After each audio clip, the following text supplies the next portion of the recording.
දින සති ගෙවි ගියත් බිඳුවක් අඩු නොවන සැනසුම නුබයි මගේ තිබෙන අතුරු දිවිය. ඔබ නැති මොහොත මගේ නිරුදැක කතර වගේ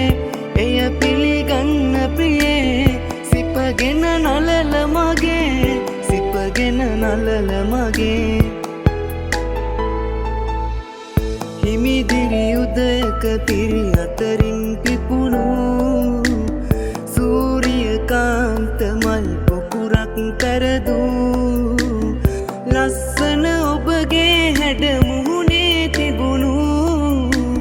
විස්තර කරන්න මට නැහැ තව කරුණු මගේ දුරකථනයට ඔබ ඇමතුමක් ගෙන තව වතාවක් මට ආදර කිව්වොතින් ඔබ සිංහාසනය මත මිනිමුතු වලින් නිම කළ